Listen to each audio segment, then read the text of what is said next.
Peggy ve Harris'in hikayeleri 1944 yılında başlıyor.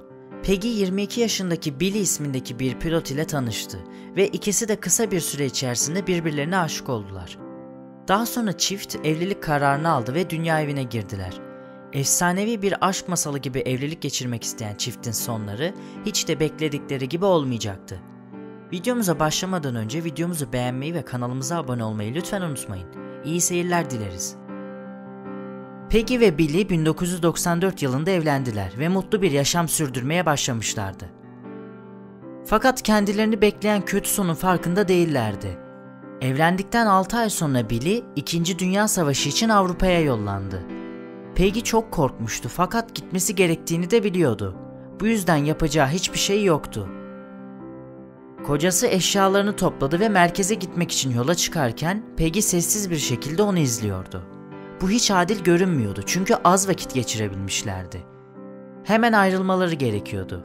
Fakat Billy'nin başka çaresi yoktu. Gitmesi gerekiyordu. Billy işini ve vazifesini oldukça önemseyen bir kişiydi.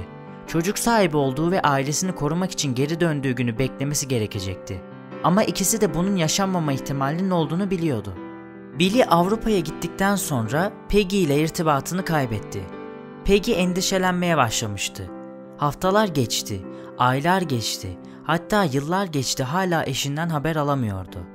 Ne eşinden haber alabiliyordu ne hükümetten. Daha sonra da savaş bitti. Ancak Peggy hala eşinin hayatta olup olmadığından habersizdi. Bu şekilde yaşamına devam etmeyi kabullenen Peggy, her gün eşinin kapıyı çalıp "Ben geldim sevgilim" demesini hayal ediyordu. Yıllar geçti, Peggy'nin aklından bir an olsun eşi çıkmamıştı. Artık umudu da kalmamıştı. Ya eşi ölmüştü ya da onu terk etmişti. Peggy hiçbir zaman bir erkeğin yanından bile geçmedi.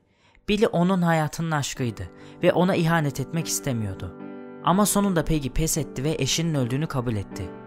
Olayın üzerinden tam 70 yıl geçmiş olmasına rağmen Billy'nin komşusu durumu daha derinden incelemek için araştırmaya başladı. Askeriye ile görüştü ve Billy'nin tüm dosyalarına ulaştı. Billy gerçekten de hayatını savaşta kaybetmişti. Ancak ölümü hiç de sıradan olmamıştı. Billy 1944 yılında hayatını kaybetmişti. Normandiya'da Billy'nin uçağına hasar verilmiş ve uçak Fransa'nın Las Ventos kasabasına düşmüştü. Olayı yaşayanlar ise Billy'nin ne kadar kahramanca bir şekilde can verdiğini görmüşler. Peggy eşinin ölümünü duyduğu zaman çok üzülmüştü. Ancak daha sonra bu şekilde öldüğü onu çok gururlandırmıştı. Eşinin mezarını ziyaret etmek için Fransa'ya giden Peggy, Fransa'nın Las Ventos kasabasına varınca çok duygulandı. Meğerse eşi bu kasabada herkes tarafından sevilen ve saygı duyulan birisiymiş. Hatta sokaklardan birisinin adına da eşinin adını vermişler.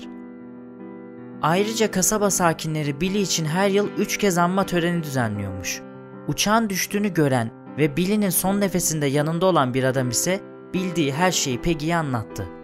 Olay yerine ilk varan adamlardan birisi olan bu kişi, Billy'nin cenazesini alıp düzgün bir cenaze töreni düzenlenmesine yardımcı olmuştu. Olayın üzerinden yaklaşık 70 yıl geçmiş olsa da her yıl 3 kez Billy mezarı başında anılıyor. Billy'nin cenazesi Normandiya'ya taşındı.